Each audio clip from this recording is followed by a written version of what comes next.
నేడు జ్యోతిరావు ఆపులే జయంతిని పురస్కరించుకుని మేమంతా బడుగు బలహీన వర్గాల ఆశాజ్యోతి అయినటువంటి జ్యోతిరావు ఆపులే జయంతి ఈరోజు జరుపుకోవడం జరుగుతుంది మా తడకల్ గ్రామంలో. ఆనాడు అట్టడుగున అణిచివేసినటువంటి ఆనాటి నాయకులు, ఆనాటి ప్రభుత్వాలు అణిచివేసిన ఆనాడు నాలుక తీస్తే నాలుక కట్ చేయడం తీసేసే తరుణంలో బడుగు బలహీన వర్గాల కోసం పోరాడిన వ్యక్తి మన జ్యోతిరావు బాపులే అని తప్పకుండా చెప్పుకోవాల్సిన అవసరం ఉంది. కాబట్టి ఈనాడు పోరాడుతున్నామంటే, ఇంత ముందుకొచ్చి పోరాడుతున్నామంటే ఆనాటి జ్యోతిరావు బాపులే అని అర్థం చేసుకోవాల్సిన అవసరం ఉంది.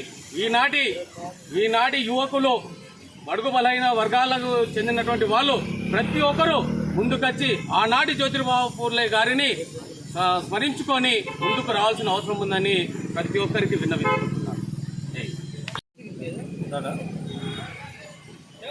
భారతదేశంలో అణగారిన వర్గాల కోసం మహామేధావి సంఘ సంస్కర్త మహాత్మా జ్యోతిరావు పూలే గారు ఆనాడు ఎన్నో ఉద్యమాలు చేసి మరి భారతదేశంలో అణగారిన వర్గాల కోసం ఎన్నో త్యాగాలను కృషి చేసి మరి నారీమణులను విద్యావంతులుగా చేయడానికి తన వంతు కృషి చేసి ఆనాడే పూణేలో 1848లో పాఠశాల ప్రారంభించి భారతదేశానికి గర్వంగా చెప్పుకునే విధంగా మహిళా లోకానికి ముందు లేపిన ఉద్యమకర్త, సంఘ సంస్కర్త మహాత్మా జ్యోతిరావు పూలే గారి జయంతి ఈరోజు తడకల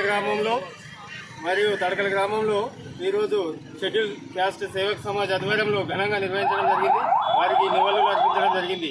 జై భారత్, జోహార్ సావిత్రిబాయి పూలే గారి, జోహార్ జ్యోతిరావు పూలే గారి, జోహార్ సావిత్రిబాయి పూలే గారి, జోహార్ జ్యోతిరావు పూలే గారికి.